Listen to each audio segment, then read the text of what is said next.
Vocês já pararam para pensar que a maioria das pessoas não se interessam muito em falar sobre plantas? A maioria prefere falar sobre animais?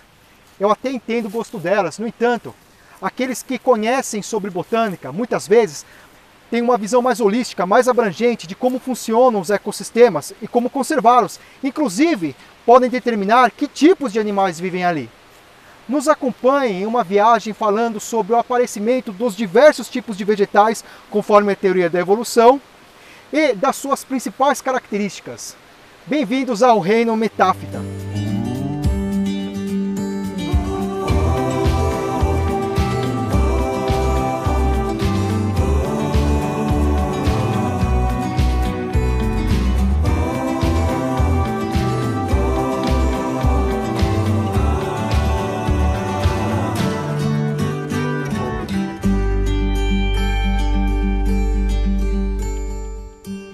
Estou aqui em São Paulo, trilhando a Mata Atlântica, que, como vocês devem saber, possui uma grande biodiversidade, mas nem sempre foi assim.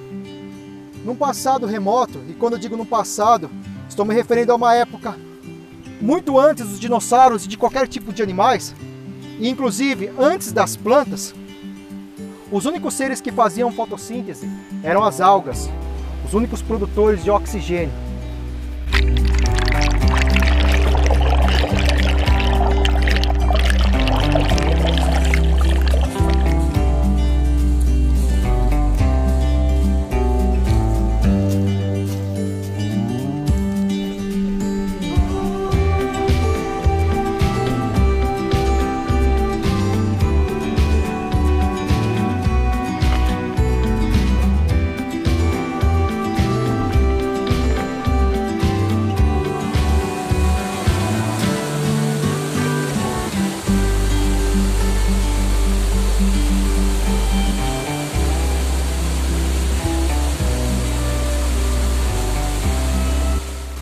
A força da água nas ondas e nas quedas começou a jogar algumas algas no ambiente terrestre. Iniciou-se então uma seleção natural. Só sobreviviam as algas que possuíam uma camada de lipídio, uma camada de gordura, que impedia a desidratação. Essa camada hoje é conhecida como camada de cutina, que forma uma cutícula protetora. Foi assim que surgiram os primeiros vegetais, os vegetais mais simples, as briófitas, que significa planta musgo.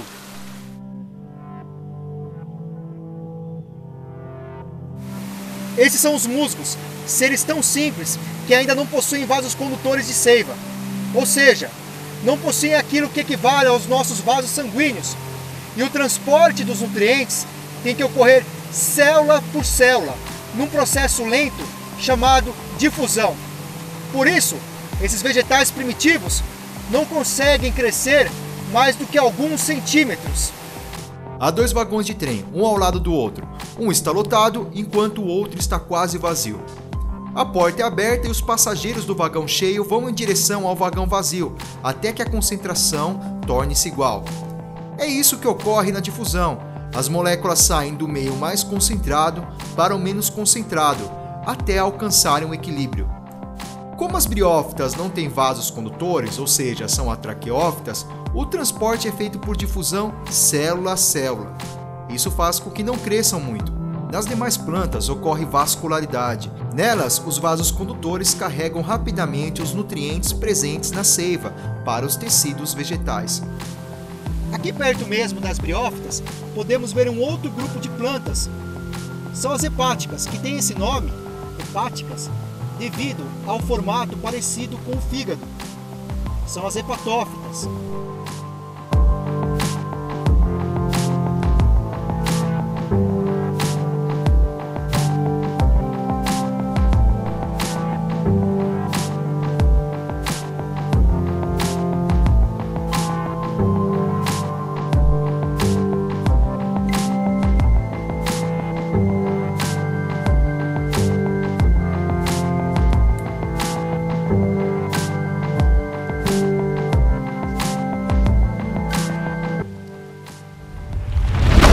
Classificação. As briófitas estão separadas em 3 divisões, popularmente musgos, hepáticas e antóceros.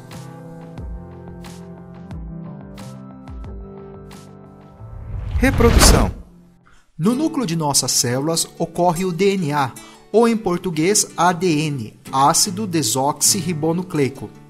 É a matéria-prima que forma os genes. Os genes, por sua vez, em conjunto, formam os cromossomos. Esses componentes são responsáveis pela hereditariedade, as características que passam de geração em geração. Em cada célula humana há um total de 46 cromossomos. Metade é de origem materna, enquanto a outra metade é de origem paterna. No momento da fecundação, o gameta masculino, o espermatozoide, encontra o gameta feminino, o óvulo. Forma-se então a primeira célula do novo ser, o zigoto ou célula-ovo. Após frequentes mitoses, divisões celulares em que é conservado o número de cromossomos, ocorrerá a formação do embrião. Portanto, em nós humanos, o único momento em que produzimos células com metade do material genético é na formação dos gametas. Denominamos nossas células somáticas, ou seja, as células comuns do nosso organismo, como células diploides, 2N, pois possuem um par de cada tipo de cromossomo, um de origem materna e outro de origem paterna. Já os gametas, as células sexuais, são 1N, são células haploides, pois só possuem um cromossomo de cada tipo. Somos seres formados por células diploides. Nossas gônadas sexuais, testículos e ovários, fabricam através da meiose os gametas, espermatozoide e óvulo. Quando os gametas se encontram, ocorre a fecundação, formando o zigoto ou célula-ovo, que é diploide. Através de sucessivas mitoses, o organismo cresce, dando reinício ao ciclo. Por isso, podemos dizer que o nosso ciclo de vida é haplobionte-diplonte ou simplesmente diplonte, onde haplo significa único, bionte significa ser e diplonte porque somos formados por células diploides. A grosso modo fica seres unicamente formados por células diploides. Em vegetais é um pouco mais complicado, pois passam parte da vida com células haploides e outra parte com células diploides. No ciclo de vida diplobionte, também chamado de haplodiplonte ou alternância de gerações, o esporófito é diploide. Através da meiose, forma esporos haploides que formarão gametófitos haploides, gametófitos geram gametas haploides e através da fecundação dos gametas forma-se o zigoto, que é diploide. O zigoto, através de sucessivas mitoses, formará o esporófito e assim o ciclo é reiniciado. Esse tipo de ciclo ocorre em todas as plantas terrestres e também em algumas algas. As briófitas são as plantas que permanecem mais tempo na fase haplonte, ou seja, na fase gametofítica. Por incrível que pareça, a fase esporofítica, diplonte, cresce sobre a fase gametofítica.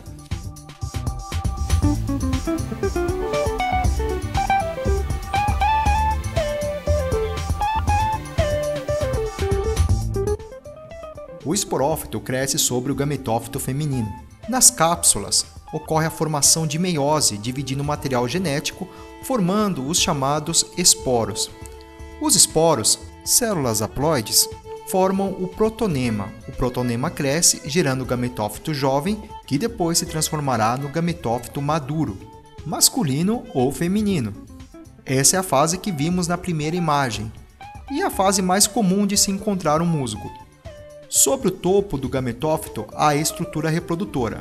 A estrutura reprodutora masculina é o anterídeo, que forma os gametas chamados de anterozoides, que possuem flagelo. Sobre o topo do gametófito feminino, a estrutura reprodutora é o arquegônio, que forma o gameta feminino, a oosfera. Como esses vegetais são geralmente muito pequenos e vivem em locais muito úmidos ou molhados, a presença de água permite que os anterozoides nadem até o arquegônio, encontrando a oosfera. ocorre a fecundação, formando a célula diploide chamada zigoto. O zigoto se desenvolve através de mitoses, gerando o esporófito, que é a parte que se encontra sobre o gametófito feminino. Ao invés de possuírem raízes, caule e folhas, possuem rizóide, cauloide e filoide. Já que não tem vasos condutores de seiva, não vou poder chamar de raiz, caule e folhas. Os rizóides penetram nas rochas e vão liberando substâncias químicas ácidas. Isso faz com que o mineral seja degradado no processo de intemperismo, causando a formação de sedimentos. Esses sedimentos, com o passar do tempo, podem formar um novo substrato, um novo solo. E isso futuramente permitirá que cresçam novos vegetais. Por isso, eu posso dizer que as briófitas são seres pioneiros, colonizadores de ambientes. São as briófitas que podem fazer a sucessão primária em um ecossistema. Além disso, podemos dizer que as briófitas são bioindicadores de poluição, pois locais que contêm grande número de espécies de briófitas indicam qualidade boa do ar.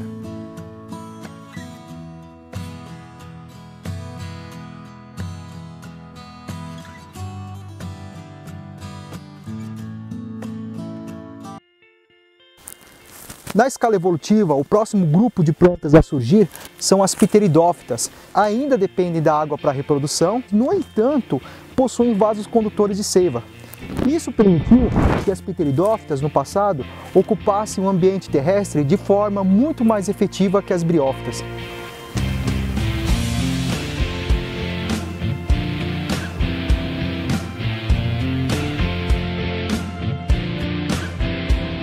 Classificação. As pteridófitas estão divididas em 4 grupos. Psilófita, que no Brasil há apenas uma espécie e no mundo entre 12 a 18. Esfenófita, são as cavalinhas, no Brasil há apenas uma espécie e no mundo entre 15 a 22. Licófita, são os licopódios e as selaginelas, no Brasil existem 52 espécies e no mundo entre 1.100 a 1.400 espécies.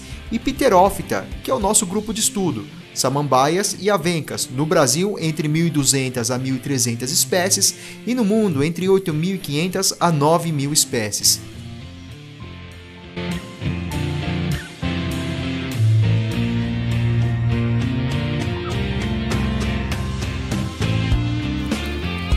A proliferação de samambaias como essa fez com que o nível fotossintético no planeta aumentasse muito. Houve então uma diminuição do dióxido de carbono, que é um dos reagentes da fotossíntese, em cerca de 5 vezes menos do que existia antes. A Terra esfriou, formando grandes geleiras. Outra coisa importante é que muitas das pteridófitas foram morrendo, foram em parte decompostas, formando os grandes depósitos de carvão do Carbonífero, que inclusive impulsionaram a Revolução Industrial e até hoje são utilizados na produção de energia. Assim como as famosas bromélias e orquídeas, as samambaias também podem viver sobre o tronco das árvores, mas sem causar dano a elas. Por isso também são chamadas de epífitas.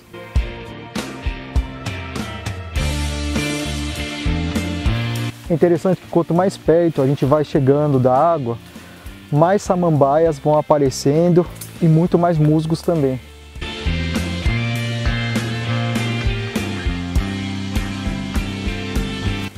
Essa aqui é a famosa samambaia sul, também chamada de samambaia imperial ou xaxim. É uma samambaia primitiva em que o caule cresce na vertical. Desse caule partem raízes, são chamadas de raízes adventícias, raízes que provêm do caule. E essa samambaia também corre risco de extinção, infelizmente. Por quê? No passado, muitas pessoas comercializavam o caule dessa planta cortado como um vaso, chamado xaxim. Por ter várias fibras formando o caule, forma-se um substrato muito bom para cultivar epífitas, como orquídeas e bromélias. Isso foi proibido e hoje estão protegidas pela lei.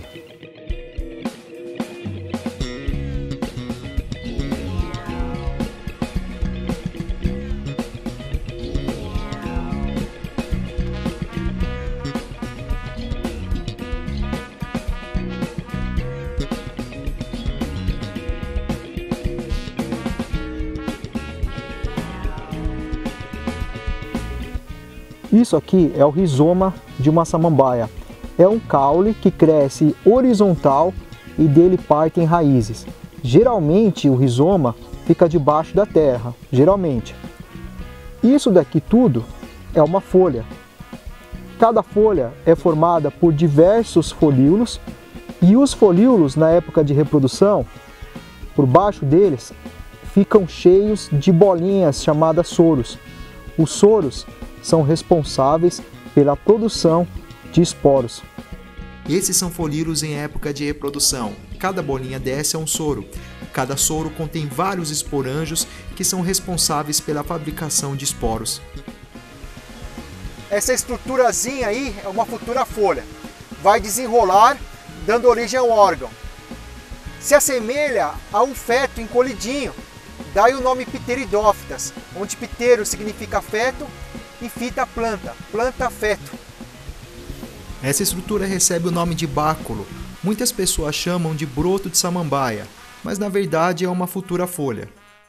Os japoneses consomem essa estrutura em um prato chamado arabe. Alguns locais do Brasil, como em algumas partes de Minas Gerais, as pessoas também consomem. No entanto, algumas pesquisas indicam que essa estrutura é tóxica, por mais que seja tratada. Reprodução. As pteridófitas têm como fase dominante a de esporófito, onde possuem células diploides. Nos folíolos das folhas são produzidos os soros. Cada soro, cada bolinha dessa, é formada por diversos esporângios. Os esporângios, através da meiose, formam esporos.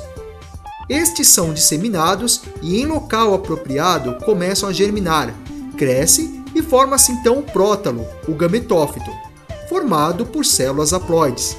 No entanto, diferente do protonema das briófitas, o prótalo é hermafrodita.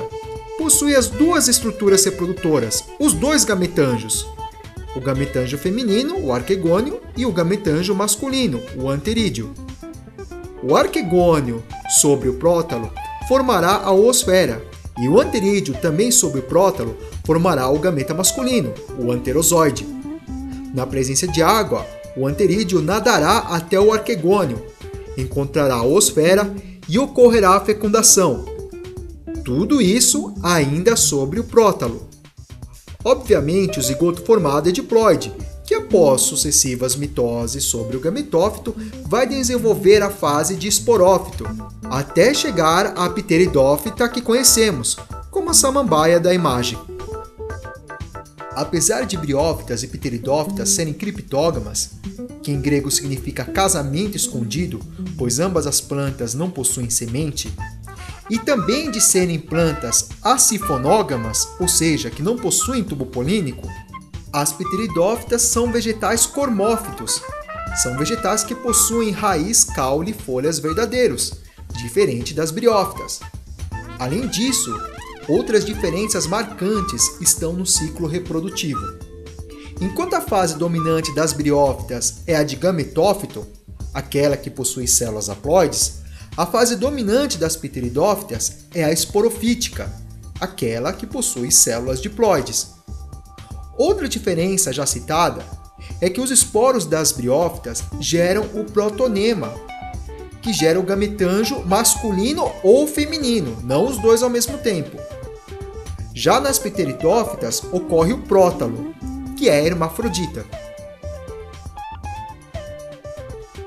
No próximo episódio veremos sobre as plantas espermáfitas, também chamadas de fanerógamas, as plantas com sementes. Se você gostou, fortaleça nosso trabalho, deixe seu like e inscreva-se no canal. Obrigado por assistir e até breve!